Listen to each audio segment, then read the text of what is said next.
pensar a gente sente a mão de Deus em tudo. E, por exemplo, as leituras de ontem e as de sexta-feira também caíram mesmo bem no retiro.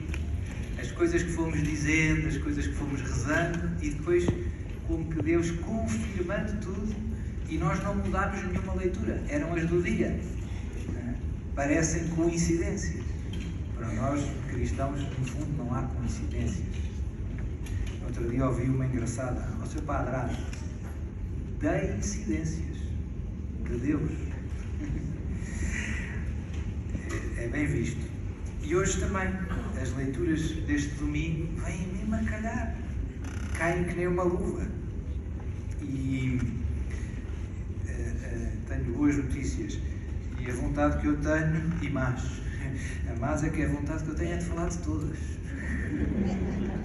Mas as boas é que, como começámos a missa às 3 da tarde, temos 2 horas. Não sei se é boa, não é?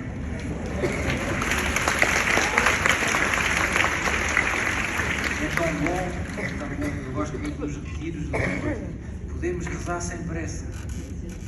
Num mundo em que tudo é a correr, e aqui é sem pressa. Estamos aqui para isto e que bom.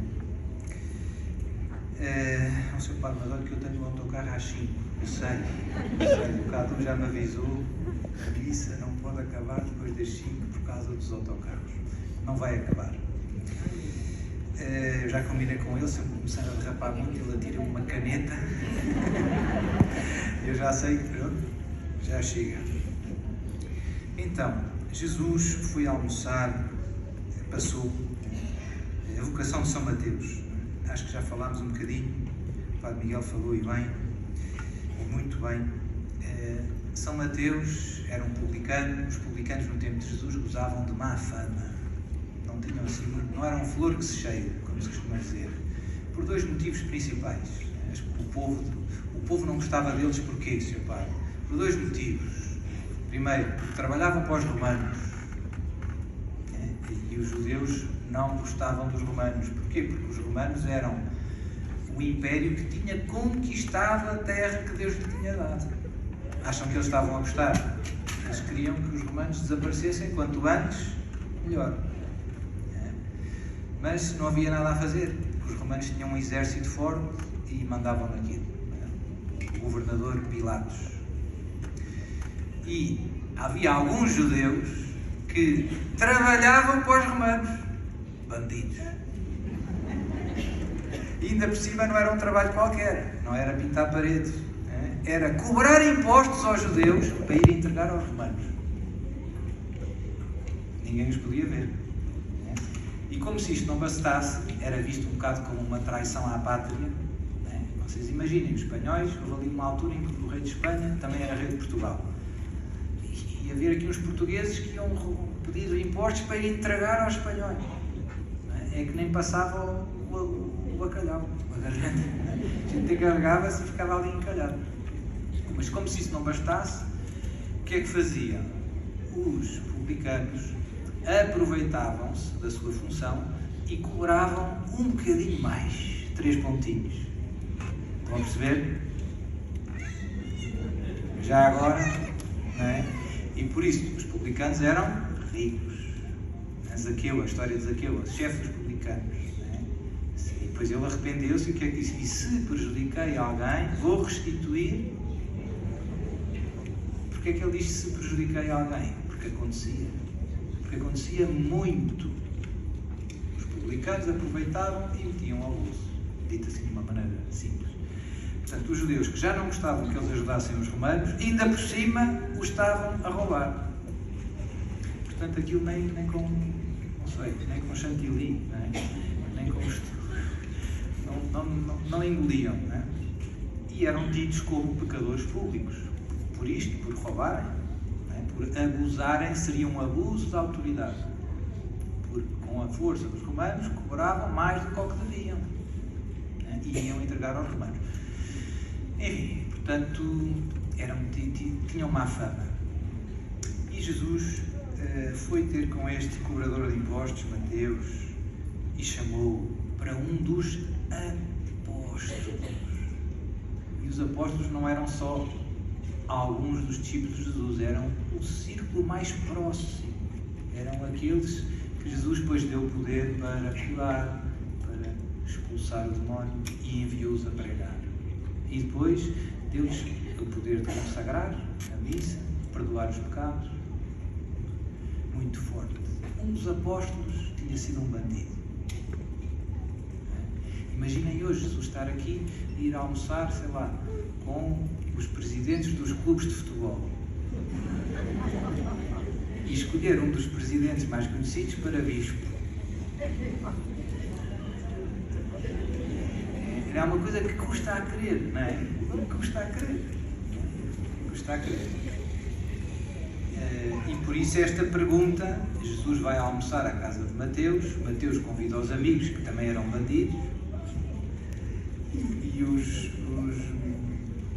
e as pessoas, sobretudo os fariseus, viam aquilo, este homem não é de Deus.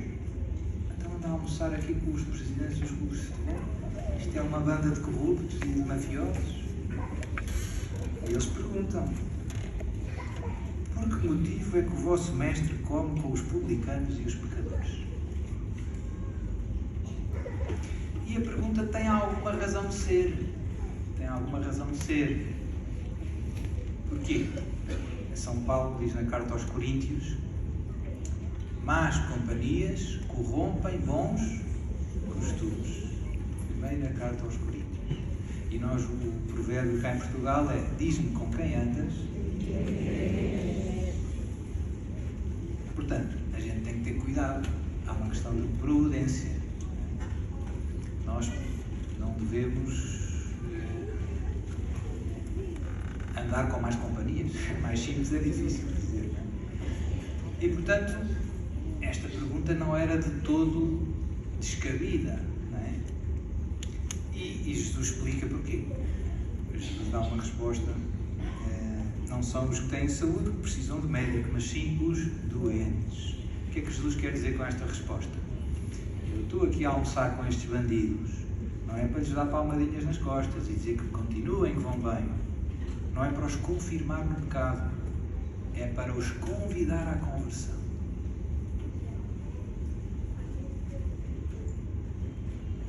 A convivência de Jesus com os pecadores não é para os confirmar no pecado, é para os resgatar do pecado. E isto já tem muitas implicações para a nossa vida. Nós às vezes temos a tentação de fugir de algumas pessoas. Nossa, pá, esta pessoa, não sei o quê. Mas ele é maçom, vou fugir. Ou ele anda não sei o quê, não sei o que mais. Jesus quer salvar essa pessoa e conta contigo. Mas ele é bruxo.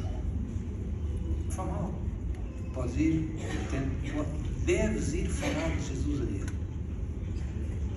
Mas é um bruxo muito mau e muito poderoso. Ainda mais importante é que Jesus vais falar de Jesus a ele. Portanto, Jesus não quer que a gente fuja de ninguém. Jesus quer todos, não quer alguns. Quer salvar todos. E conta contigo. E baseando neste Evangelho, há uma frase que eu repito às vezes, que mostra este exemplo de São Mateus, e há tantos outros na Escritura e ao longo da história da Igreja, que para Deus não há casos perdidos. Senhor Padre, mas este meu netinho, não sei o quê, não tem cura, só quer computador, não sai do quarto, não sei o quê. Para Deus não há casos perdidos. Podes dizer ao teu irmão do lado: meu irmão, para Deus não há casos perdidos. E Deus conta contigo para resgatar as ovelhas desgarradas. É isso. Agora, temos que ter cuidado, porque nós não queremos conviver com quem está longe de Jesus. Há aqui um risco, não é? Eu vou agora conviver com os bandidos e tal. E depois, se eu chego lá e não os convido para vir para Jesus, às tantas, aquela convivência começa-se a tornar perigosa. Portanto, temos que ter prudência. A gente vai com uma missão de resgate. O perigo é a gente esquecer-se da nossa missão. E às tantas, a gente acaba apanhando a onda. E aí vai tudo por água abaixo. Em vez de ir resgatar, vou-me perverter. Mas para Deus não há casos perdidos. É importante a gente dizer isto todos os dias, porque às vezes parece que há pessoas que não têm volta a dar. Mas parece, como eu dei o exemplo do netinho, mas podíamos dizer, meu marido, seu pai, não sei o quê, não pode, nem quer vir, não vai vir, não aceita. Eu gosto sempre de dizer, ainda não acredito em Jesus. Porque o coração humano é uma coisa misteriosa. Às vezes muda. Às vezes Deus toca e muda. E já ouvimos aqui alguns testemunhos, não é? Dois muito fortes, Alexandre e do José. Como eles não estavam nem aí, estavam longe, e Jesus deu-lhes um piparote e agora estão aqui todos contentes connosco. Para Deus não há casos perdidos. Deus conta contigo. Deus conta contigo para esta missão de resgate. Mas onde eu gostava de centrar mais a minha atenção era na segunda leitura, que casa que nem uma luva com o tema do nosso retiro. O tema do nosso retiro é salvos pela... E nós lemos uma passagem da carta de São Paulo aos Romanos, em que São Paulo elogia a fé de Abraão, que para os judeus ainda hoje é o grande homem de fé. Para os judeus ainda hoje, para eles Abraão é a referência do que é ser um homem piedoso, temer a Deus, deixar-se guiar por Deus. Todos conhecemos a história, não vou repetir, é só relembrar.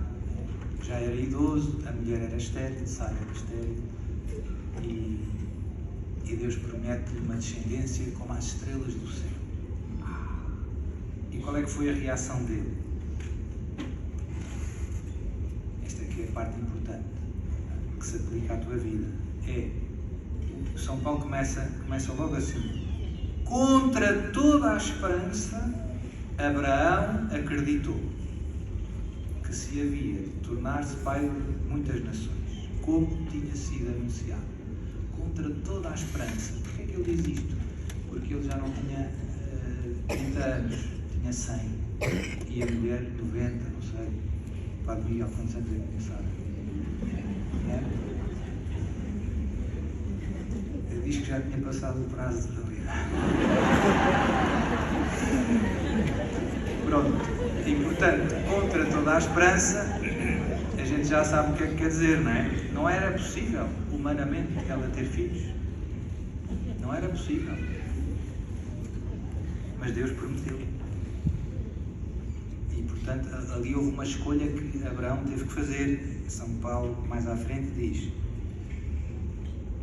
perante a promessa de Deus, está a falar de Abraão, não se deixou abalar pela desconfiança. Ou seja, ele podia ter olhado para ele, olhado para Sara e dizer: isto não vai acontecer. Antes se fortaleceu na fé, dando glória a Deus. E depois vem a parte que eu queria insistir: plenamente convencido de que Deus era capaz de cumprir o que tinha prometido. Plenamente convencido de que Deus era capaz de cumprir o que tinha prometido. Ou seja, isto humanamente não é possível, mas se Deus prometeu, vai acontecer. Diga aí para o seu irmão do lado: meu irmão, tudo o que Deus prometeu vai acontecer. Vai.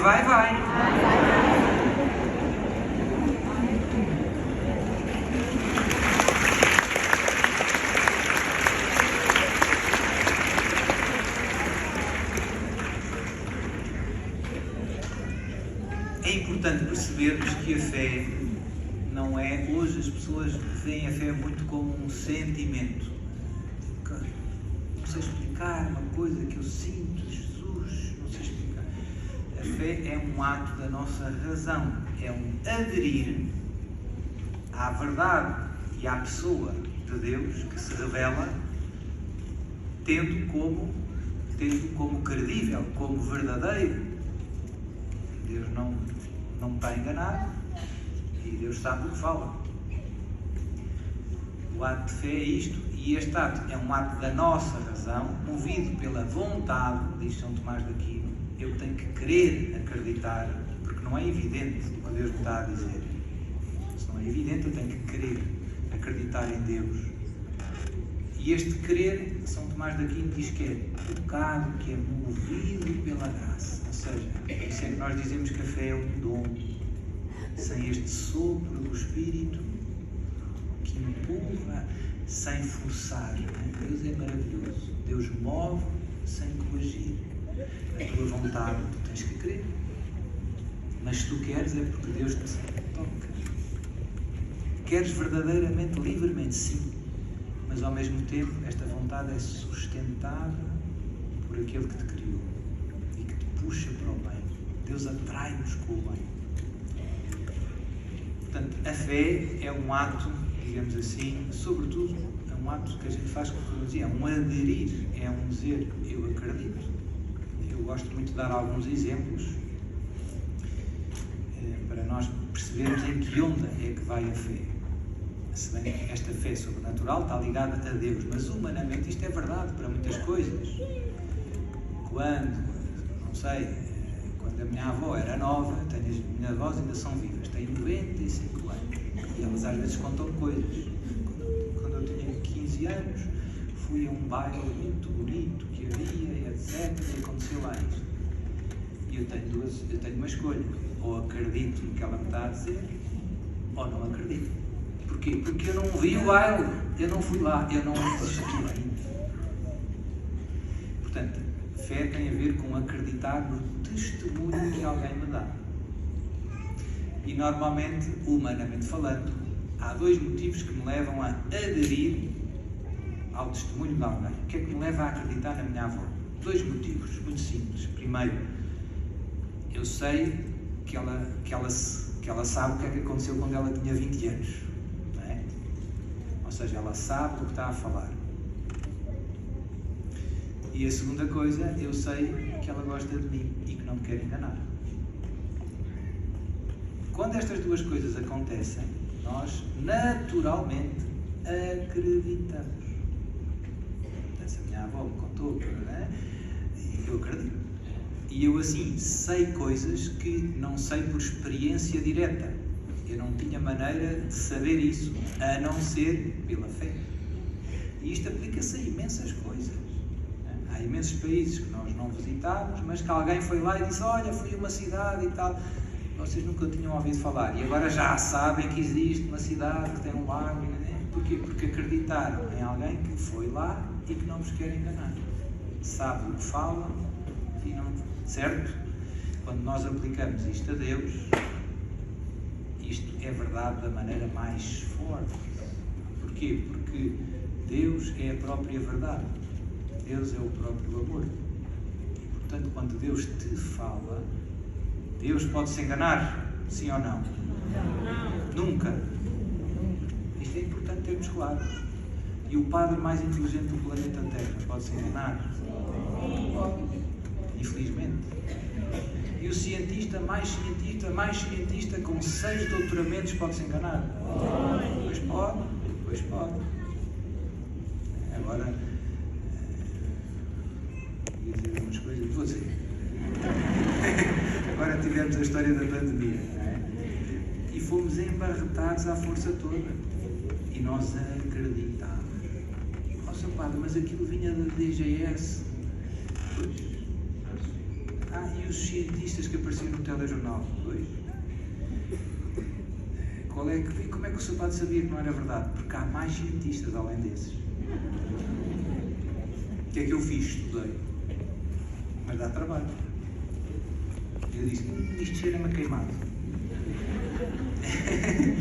Isto cheira-me a banha da cobra. Por exemplo, vou dar um exemplo, as máscaras cirúrgicas que toda a gente, andámos aí a fazer figura de palhaços durante um ano. As máscaras cirúrgicas nunca preveniram a transmissão de vírus na história da medicina. Nunca. O próprio nome diz máscara cirúrgica. Não é máscara antiviral. Nunca foi. Porque é que andamos mascarados de máscara um ano e tal? Ninguém sabe explicar muito bem. Calma.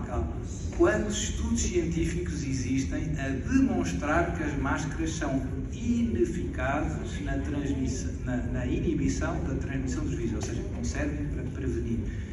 Imensos. Eu tenho mais de 40 estudos. 40! Isto antes da pandemia, não é preciso... Porquê é que ninguém falou disso no telejornal?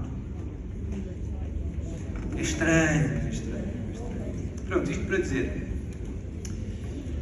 A gente tem que ter cuidado em quem é que acredita. Às vezes nem tudo o que brilha é ouro.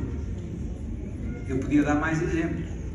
A história dos lockdowns, do confinamento, também. Agora tem-se saído. Agora começam a sair nos meios de comunicação de toda a gente que afinal não foi boa ideia. Eu já sabia. Porque estudei.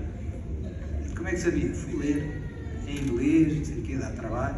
Também não havia nada para fazer. Depois fiz uns vídeos, fui censurado, não sei o quê.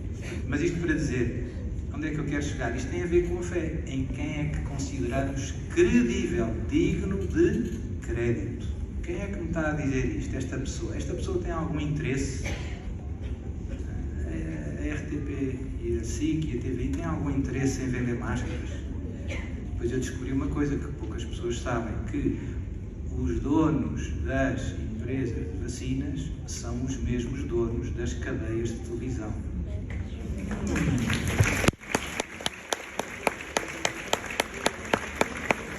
uma coincidência.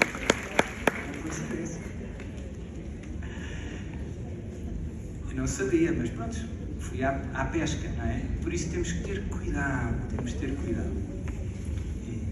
Mas como eu dizia, aplicado a Jesus, aplicado a Deus, e Jesus é Deus, como sabemos. Jesus pode-se enganar.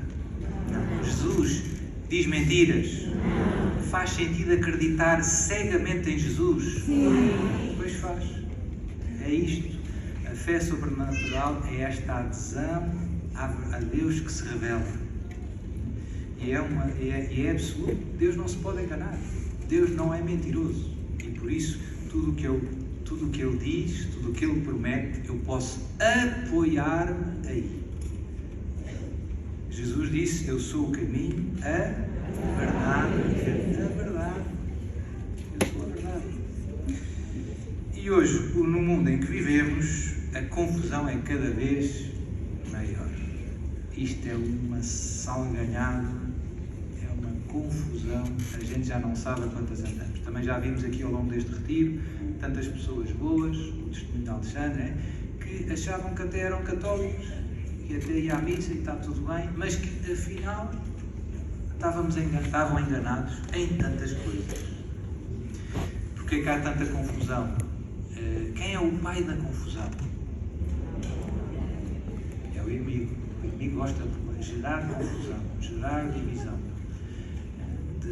Pai da mentira. Jesus é a verdade e o pai da mentira é o oposto, quer lançar confusão. E por isso hoje tornou-se um pouco mais difícil. Há algumas décadas atrás, o ambiente em que nós vivíamos puxava-nos para o bem, puxava-nos para a verdade, puxava-nos para Deus. Verdade ou mentira? Muitos de vocês, quando eram novos, parecia mal não ir à missa, não é verdade? E parecia mal não fazer a primeira comunhão. E parecia mal, sei lá, não rezar o terço em casa. Mas isso mudou, ou não mudou? Os vossos netos, se calhar parece-lhes bem o contrário. Não é? E mudou rápido. O que é que aconteceu? Em 40 anos, em 30 anos, houve aqui uma revolução e nós não demos conta, sem perceber. Acordámos um dia e o mundo estava de pernas para o ar. Esta é a sensação que eu tenho. Que, de repente a gente acorda, olha à nossa volta e está tudo maluco. Não é? Paradas, LGBT, tudo a bater palmas.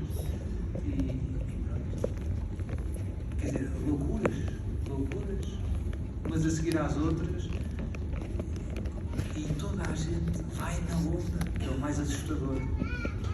Toda a gente vai na onda. E, portanto, aqueles que seguem Jesus, que dão crédito, que acreditam na palavra de Deus, cada vez se sentem mais, digamos assim, fora de jogo. Não sei se percebe.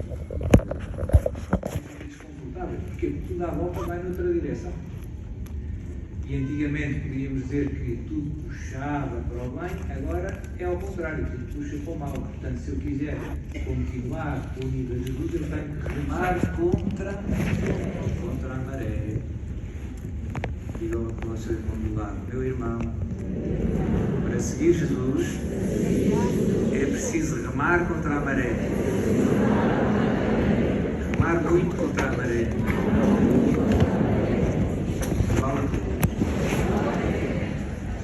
E às vezes é em nossa casa.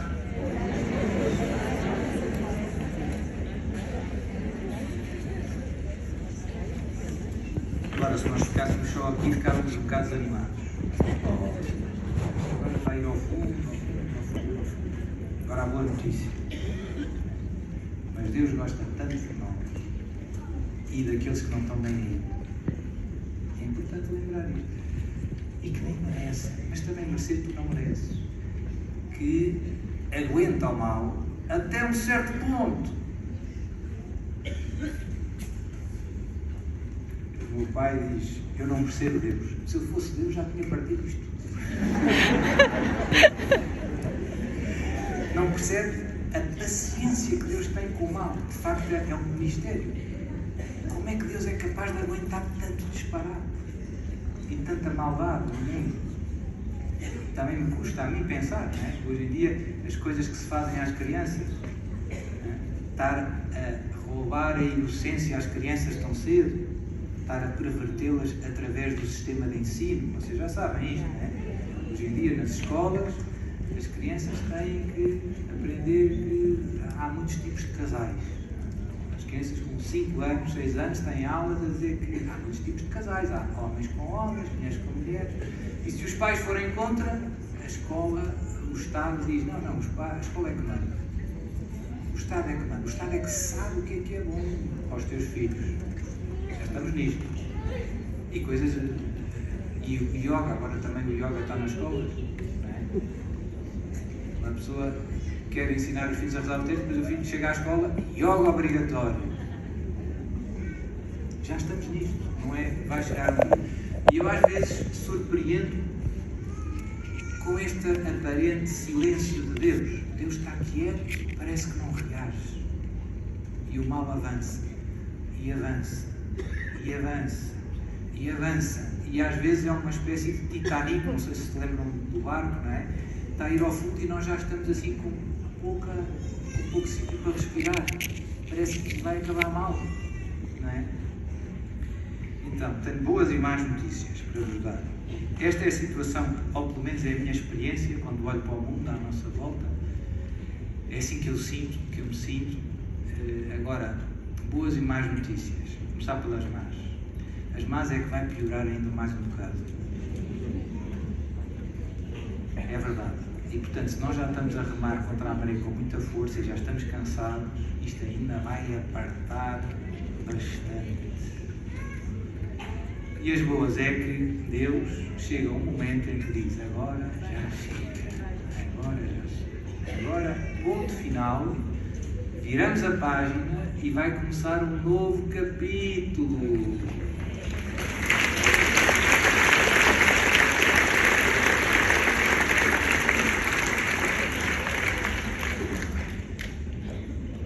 É uma ótima notícia. E agora, outra boa notícia é: nós podemos pedir a Deus com muita fé que não espere tanto, que antecipe a sua intervenção. É verdade, isto que eu estou a dizer é muito importante.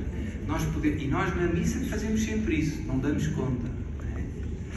Agora, vinde-se o vosso é o reino, o poder e agora. Não, há uma parte tem que dizer. Vinde-se, há uma parte tem que dizer, em todas as missas. E no Pai Nosso: venha a nós o vosso reino. Isso é o novo capítulo. Porque aqui aqui à volta, a gente vê isto tudo a partir aos pecados. Por isso, nós podemos e devemos rezar com fé para que Deus antecipe a sua intervenção na história da humanidade. Não é só uma intervenção, digamos assim, discreta, como ele gosta de fazer, como ele faz aqui no Retiro, por exemplo, mas vai ser uma intervenção, podemos dizer, mais tremenda, como aconteceu em alguns momentos da história da salvação. Quando Deus tirou o povo do Egito, o que é que aconteceu? As pragas, morreram os primogénitos do Egito, abriu o mar ao meio. Não são coisas pequenas, são coisas que a gente vê. Deus está a atuar, não é? O fogo do céu sobre Gomorra. Deus intervém de uma maneira evidente, milagrosa, para que os homens mudem de vida, para que os corações voltem para Ele. Deus aguenta, e depois diz, agora chega. Agora arregaça as mangas e ponto final do mal, novo capítulo. Podemos rezar. Isso chega? Não. Temos que também estudar um bocado. Já falámos, o Roberto já falou, e muitos irmãos já falaram da importância do Padre Miguel, do Arnaldo, estudar a palavra. Ler a Bíblia todos os dias e conhecer bem o catecismo da Igreja Católica. O catecismo, eu gosto de dizer, é uma espécie de a interpretação correta da Bíblia. Eu posso ler a Bíblia sozinho e dizer uns disparates. Aliás, há muitas igrejas cristãs que nasceram de pessoas que liam muito a Bíblia. Só que começaram a interpretar aquilo de uma maneira nova, meio estranha, e foram por conta própria. Cá para mim, Jesus não é filho de Deus. Os Jeovás não acham que Jesus é filho de Deus. Não acham que Jesus é Deus. Não acreditam na Trindade. Não. Mas também tem a Bíblia. Estão a interpretar mal. Como é que eu me vacino, entre aspas, contra o disparate? Estudando o catecismo. O catecismo dá-me a interpretação que a Igreja faz da palavra de Deus. E não é uma interpretação só, digamos, que tem valor por ser muito antiga, né? Mas Jesus deu aos apóstolos um dom espiritual do Espírito Santo, que se chama carisma, certo de verdade, que receberam os bispos pela imposição das mãos. E esse carisma dá-lhes a capacidade de interpretarem corretamente a palavra de Deus. Porquê? Por causa da assistência do Espírito Santo. Isso é uma ótima notícia. Porque eu às vezes abro a Bíblia e não percebo algumas coisas, e não sei bem. E há uma vizinha minha que diz isto e aquilo, e eu nem sei responder. Estudo o catecismo. E eu, há uns anos, com a ajuda de um amigo meu, preparei um site, catecismo.net. Os meus sites são sempre .net. Hoje de manhã, como vocês sabem, o Padre Vítor faz anos, eu ainda o encontrei ao pequeno almoço e eu mandei-lhe uma mensagem logo de manhã, pelo WhatsApp de manhã, e disse que Deus o faça um santo de altar. E ele ao pequeno almoço deu-me um abraço e disse: muito obrigado por me encorajar no caminho da santidade.net.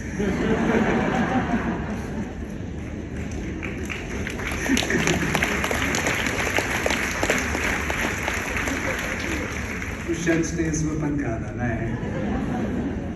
Enfim.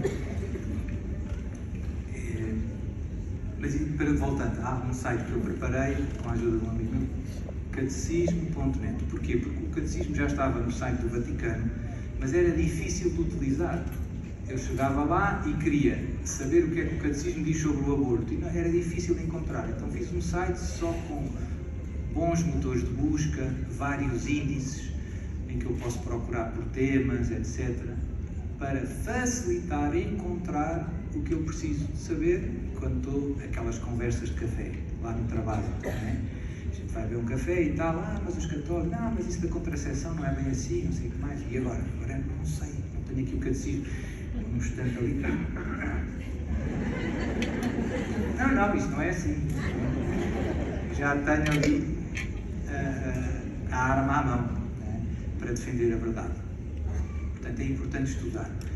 Uma das dificuldades, o Padre Vítor falou um pouco do fim dos tempos, das mensagens de Nossa Senhora e de Jesus, mas uma das coisas que vai caracterizar o nosso tempo, estes futuros anos que estamos a viver, já começou, mas vai se intensificar, é a confusão. Por isso temos que ter as ideias claras. Quem não tiver as ideias claras não tem maneira de saber distinguir o trigo do joio. E, portanto, vai se sentir muito angustiado, vai se sentir muito desorientado quando vierem escolhas difíceis. Quem não está esclarecido, a gente já viu, mal comparado, voltando à história da pandemia. Toma vacina ou não toma? Muita gente boa que teve essa dúvida. Usa máscara ou não usa? O seu padre usou.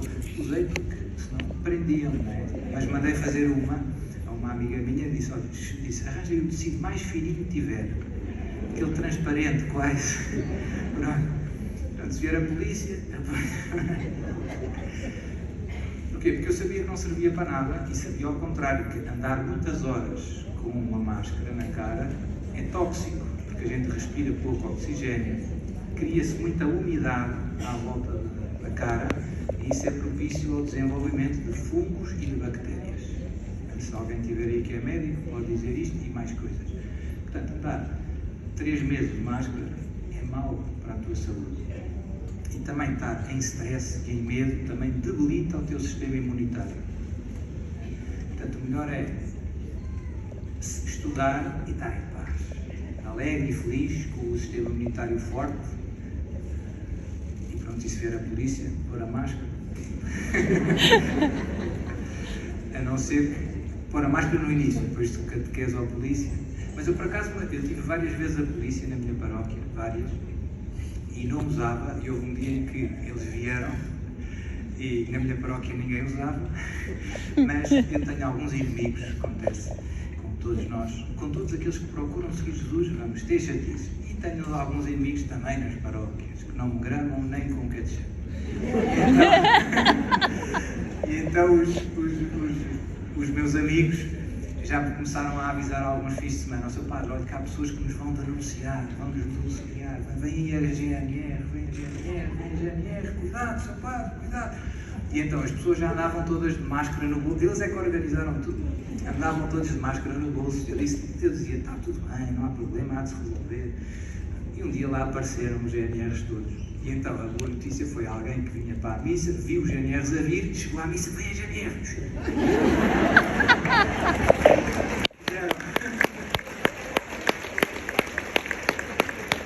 Fizeram as máscaras a comer e entretanto os GNRs chegaram, já não conseguiam pegar por aí.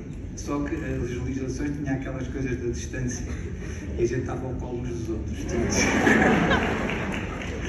E então o guarda, o chefe, coitado, meio encavacado, sem saber bem como é que havia de fazer, veio ter comigo e disse, seu padre, o senhor é o responsável pelo que está a acontecer aqui, o senhor tem que lembrar às pessoas, no fim da missa, quais é que são as regras que estão em vigor, para poder haver. E eu agradeci, seu guarda, fico descansado, vou avisar, obrigado por nos lembrar, porque as distâncias não estavam a ser respeitadas, tem razão, e tinha, não é? Pronto, e depois no fim da missa o aviso foi assim. Queridos irmãos, como vocês sabem, tivemos a visita dos nossos irmãos das autoridades civis, que devemos respeitar, e eles pediram para vos lembrar que temos que manter as distâncias de segurança. E depois parei e disse assim, mas não pensem que eu estou triste com vocês.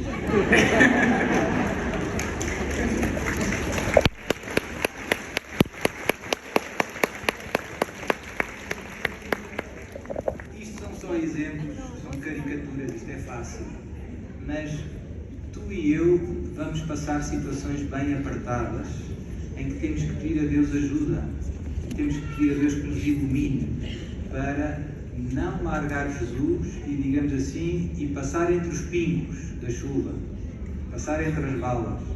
Se der, às vezes não dá, às vezes vamos molhar-nos ou vamos levar com as balas.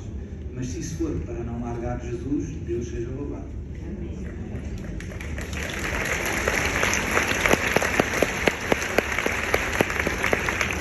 Se a gente puder para a gente tenta. sem perder o bom humor. Pronto, então, vêm tempos difíceis, ainda mais difíceis os que já temos. Agora, há muitas coisas que eu vejo a acontecer, vou partilhar aqui rapidamente, que eu penso que vão complicar a vida a um médio prazo. Por exemplo, está a ser implementada em várias zonas do mundo as chamadas moedas digitais emitidas pelo Banco Central. Em inglês diz, a sigla é CBDC, Central Bank Digital Currencies. Não é como o Bitcoin. O Bitcoin é uma moeda que ninguém manda nela, digamos assim. Isto vai ser uma moeda emitida pelo Banco Central Europeu, ou pela China, ou pelos Estados Unidos, em que o Banco Central, nós passamos a ter, neste momento, o Banco de Portugal não sabe que tu compraste um Kit Kat ali há bocado para mudar. Não sabe. Quem sabe é o teu banco. O Banco Central não tem maneira de saber isso. Porquê? Porque o nosso sistema bancário é uma coisa muito complexa, não vou explicar agora, mas eu também estudei um bocado disto, antes de cair o cavalo, eu estudei gestão de empresa. O sistema bancário e o sistema financeiro é uma grande confusão. Agora, o que se vai fazer é uma revolução do ponto de vista financeiro, do ponto de vista monetário. É os bancos centrais passarem a emitir uma moeda digital que, no fundo, acaba por ser um chamado sistema de crédito social. Não sei se alguém já ouviu falar disto, mas na China já funciona. O que é o sistema de crédito social? É um sistema de controle dos cidadãos, muito, digamos assim, muito baseado na tecnologia. As pessoas têm pontos. Na China isto já acontece. Uma pessoa que, por exemplo, em vez de passar a estrada na passadeira, passa ao lado da passadeira. Há uma câmara que vê e identifica a pessoa do ar clara. E depois os pontos variam na China, não sei, entre 300 e 900, e a gente perde pontos, é como a carta de condução. E quando a gente perde pontos, o que é que significa? Significa que já não pode viajar tanto, os filhos já não podem ir para aquela escola que ele gostava que era melhor, começa a ser castigado de muitas maneiras. Isto já acontece na China. Imaginem que na China, eu estava na China e chegava lá ao YouTube e dizia: Viva Jesus Cristo! Do ar, Clara! Em chinês era Xoxa! E eu ia perder logo 200 pontos. E portanto chegava a uma fase em que já não podia apanhar o avião da TAP para voltar para Portugal. Ia ficar a comer gatos o resto da vida. Fica assim. Enfim, a gente brinca com isto tudo, mas isto vai doer. Portanto, o euro digital já está a ser testado. O yuan digital, que é a moeda da China, já está a funcionar. O dólar digital está a entrar em funcionamento. E, na minha opinião, o que é que vai acontecer? Isto baseado também em muitas revelações privadas. Claro, o Vítor falou de várias. Eu acho que vai haver, a gente já está a sentir isto, vai haver um progressivo colapso social e económico, ou seja, vão estourar com isto tudo, vão arrebentar com os bancos, não sei o quê, né? Para as pessoas ficarem dependentes do Estado. Esse é o plano. O plano é ficarmos com uma mão à frente e outra atrás, para dependermos do Estado. E depois o Estado vai dizer: eu ajudo-vos, eu vou-vos salvar.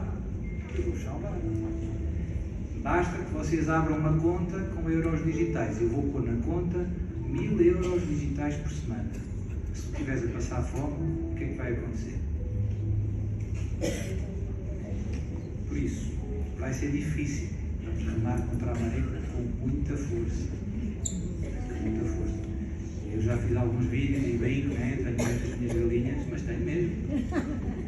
Podem vivê-las.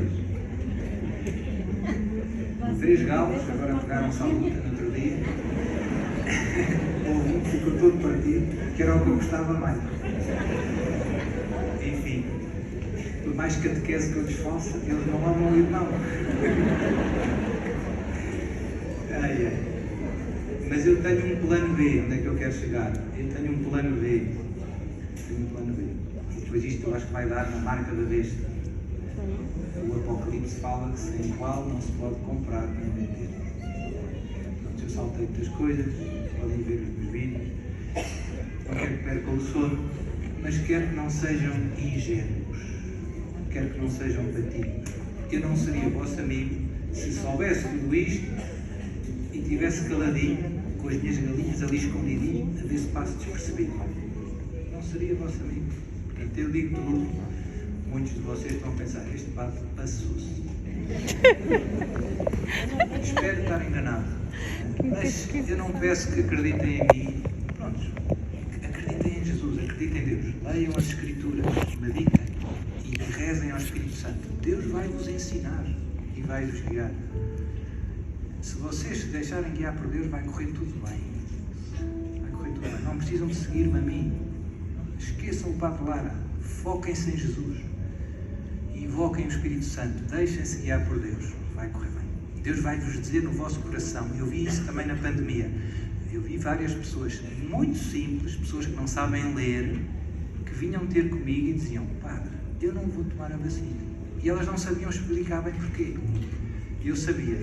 Deus disse-te que era mau. Deus mostrou-te que era mau no teu coração. Isto acontece muitas vezes. Eu encontro pessoas que eu vejo.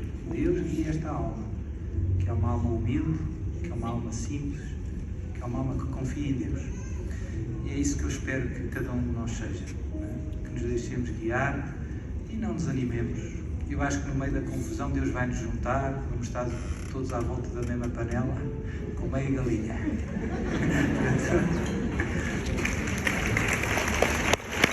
Vamos ficar mais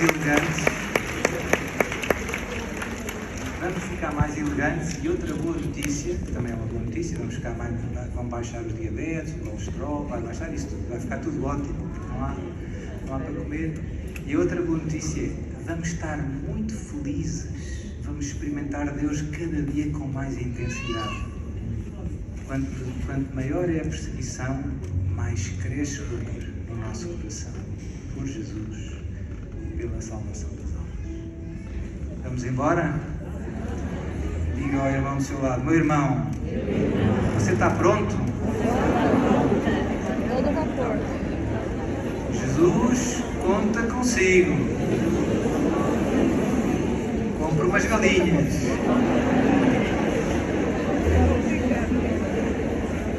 E uns chocolates para o Sr. Padre.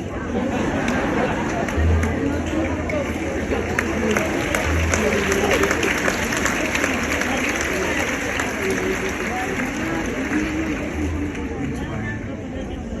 Então, para ninguém perder o autocarro, vamos colocar-nos de pé.